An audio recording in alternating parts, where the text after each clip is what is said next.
बात नहीं, हम तो चूतिए हैं। पीछे देखो पीछे। मैंने कुछ नहीं किया। গাইস এই মৌমাছি রাস্তা দিয়ে যেতে যেতে হঠাৎ একটা ক্যামেরা দেখতে পায়। এখন যুবতী এটা মেয়ে মৌমাছি, তার জন্য ক্যামেরা দেখতে স্টাইল দিতে শুরু করে। বলেন কি? কিন্তু তখনই চলতে চলতে গুপ্তধন বের হয়ে আসে। গাইস এই মাকড়সা শুধু এদিক ওদিক জাল ফেলে রাখছে।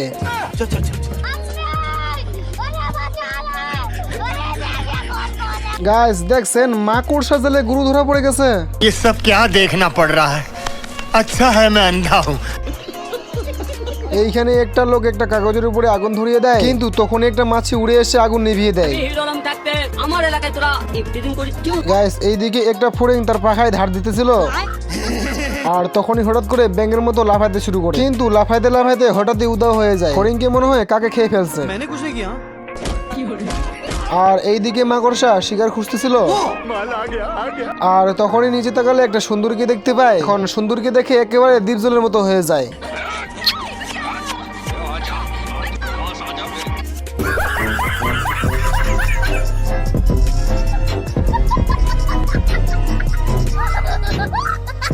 গাইস প্রাণীগুলো যখন মানুষের মতো ডিজিটাল হয়ে যায় তখন কি আকাম করতে পারে সেটা আজকের ভিডিওতে দেখতে পাবেন। पुलिस की चलो भाई।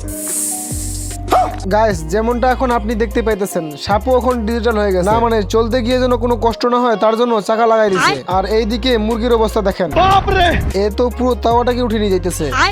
ये सब क्या देखना पड़ रहा है? अच्छा है मैं अंधा हूँ। তখনই পিছন থেকে একটা কুত্তা বেরোয় আসে, আর এই কুত্তাও জন্তু চলা শিখে গেছে। গাইস এইভাবে যদি চলতে থাকে তাহলে এরা তো মানুষকে মানুষ কইব না।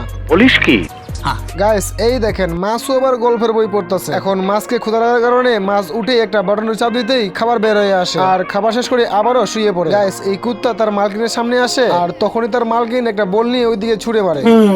না মানে এই মালও পুরোই আমার মতো অলস, না মানে নিচে না গিয়ে যন্ত্রের দ্বারাই বল নিয়ে আসে।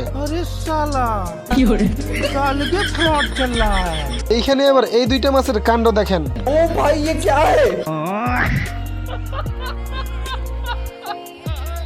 গাইস এই জোগাড়গুলো যেতেছে সুন্দরীকে বডিগার্ড হিসেবে সেফটি দেওয়ার জন্য, কিন্তু সেফটি দেওয়া তো যেমন তেমন, এরা তো সুন্দরীর সঙ্গে লুকোচুরি খেলা শুরু করে দিয়েছে। ওই ফকুনির বাচ্চারা আমার জুতা ছিঁড়ছে কাটা পরে আমি দেখবার আইছি। আর তখনই সুন্দরীকে কিডন্যাপ করার জন্য দীপজল চলে আসে। তোমার সন্দেহ আমি দূর করে দিতাছি, মাজার চোখ বন্ধ করা পারবা না। দীপজল গাড়ি থেকে একটা কস্টিউম বের করে পরে নেয়। দীপজল আস্তে আস্তে সুন্দরীর কাছে এসে সুন্দরীকে গাছ সহ উঠে নিয়ে চলে যায়, আর আবারও পিছনে গিয়ে গাছকে রেখে সুন্দরীকে উঠিয়ে নিয়ে চলে আসে। গাইস সুন্দরীকে যে কেউ কিডন্যাপ করেছে সেটা তার খেয়ালই নাই। সুন্দরী তো এইদিকে এক দুই গুণের তালেই ব্যস্ত, আর তখনই সুন্দরী বুঝতে পারে সে কিডন্যাপ হয়ে গেছে। কাম সারছে, সুন্দরী তো দীপজলকে তুলে আসার মারলো। এখন ঘরের বাইরে থেকে ইন্সপেক্টর দয়া এই বিষয়টা দেখতেছিল।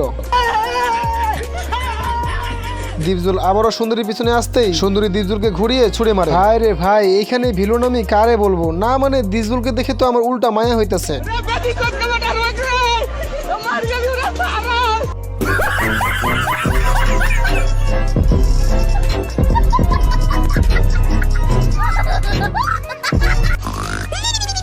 বসের বোকা শুনে পা দিয়ে টাইপ করা শুরু করে।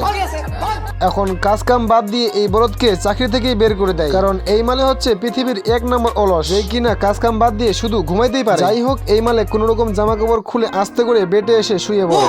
अम्मा बहन पे आ जाऊंगा मैं इनकी। ঘুমাইতে গেলেই এই মালের আমার মতো সেম অবস্থা হয়। ঢাকতে গেলে পা বের হয়ে যায়, পা ঢাকতে গেলে মাথা, আর কম্বল গায়ে দিতেই এত গরম লাগে যে জানলা খুলে দেয়। গাইস এটা কি দেখতাছি, জানালা খুলতেই তো তুফান শুরু হয়ে গেছে। যাই হোক এই বলদে আবারও ঘুমানোর চেষ্টা করে। আমার মতোই এই বলদে ঘুমাইতে গেলে উল্টা পাল্টা স্বপ্ন দেখে।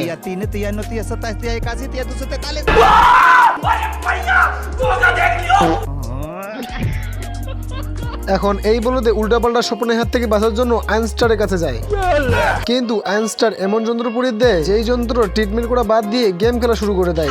আমার মাফ করে দে হুজুর। এমনকি এই যন্ত্র এই বলদকে সুন্দর স্বপ্ন দেখার জন্য সুন্দরীর ছবি আঁকিয়ে দেয়, এন্ড সুন্দরীর সঙ্গে এই বলদেরও ছবি আঁকিয়ে দেয়। কিন্তু এই বলদ যখন লুচ্চামি করতে যায়, তোমাকে বিয়ে করতে যাই।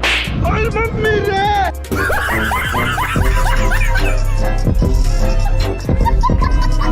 কোনো মাই আমার চয়েস করে না।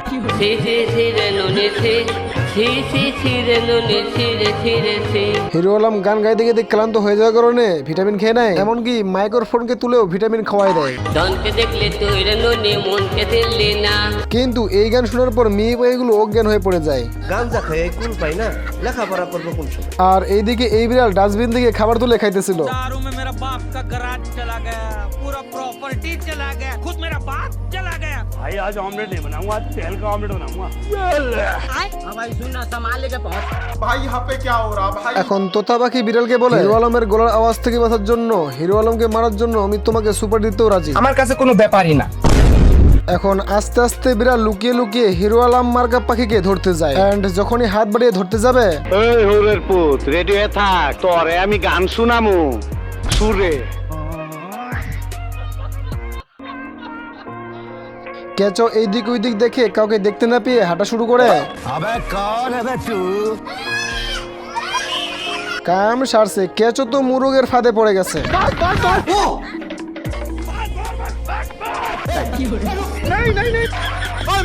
এখন একদিক থেকে বিড়াল আসতেছিল, আরেক দিক থেকে মুরগ। বিপদ দেখে কেঁচো সোজা দেয়ালের উপরে উঠে পড়ে। এখন এই সুযোগে কেঁচো আস্তে করে নিচে নেমে পালাইতেছিল।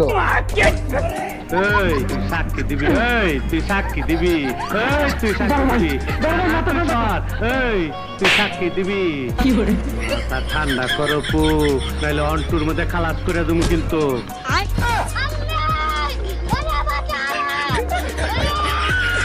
কেঁচো দৌড়ে এসে ট্রাক্টরের ইঞ্জিনের ভিতরে লুকিয়ে পড়ে, কিন্তু বিড়াল পিছনে গিয়ে সাইলেন্সারের উপরে মুখ ঢুকিয়ে দেয়। আর এইদিকে মুরগ ট্রাক্টর স্টার্ট দিতেই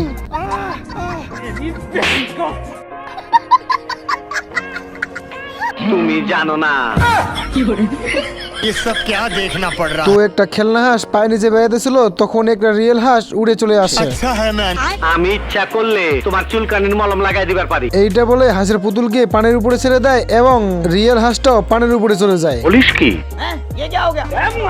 না মানে কোনটা আসল কোনটা নকল চিনতে পারতেছে না, যার জন্য গুলি দিয়ে ভয় দেখাতে শুরু করে। এবার যখন দুইটাকে তুলে নিয়ে পা দেখতে শুরু করে, তখনই রোবট হাঁসটি পা নড়াতে শুরু করে। এখন দ্বিতীয়টাকেও পা নড়াতে দেখে প্রথমটাকে মাটিতে রেখে দেয়। এখন খেলনা হাঁসটা যেতে যেতে পাথর সঙ্গে ধাক্কা লেগে যায়। তো এবার তো আসল হাঁস ধরা পড়ে যাবে, যার জন্য নকল হাঁসের মতো নাটক করতে শুরু করে। साले को बम से उड़ा दूंगा। তো এবারে শয়তান শিকারী আসল নকল চেনার জন্য হাত দিয়ে ঠোকা মারতে শুরু করে। তুই কি আমারে ফুটপাতের মাস্তান ভাবছ? कोई बात नहीं, हम तो चूतिए हैं। पीछे देखो पीछे। मैंने कुछ नहीं किया। তো হাতের কাছে চলে এসেছে বলে শিকারী তো একেবারে পুরো খুশি হয়ে যায়। আর তখনই এমন ভাব করতে শুরু করে যেন সে কিছুই দেখেনি। না মানে গাইস, পানি দিয়ে গুলি করলে কি হাসি কিছু হবে?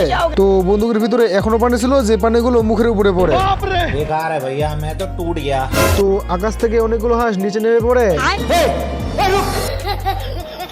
তো হাঁসগুলো নিচে নেমে এসে শিকারীর আশেপাশে ঘুরতে শুরু করে। আর শিকারী তো এতগুলো হাঁস দেখে একেবারে খুশি হয়ে যায়।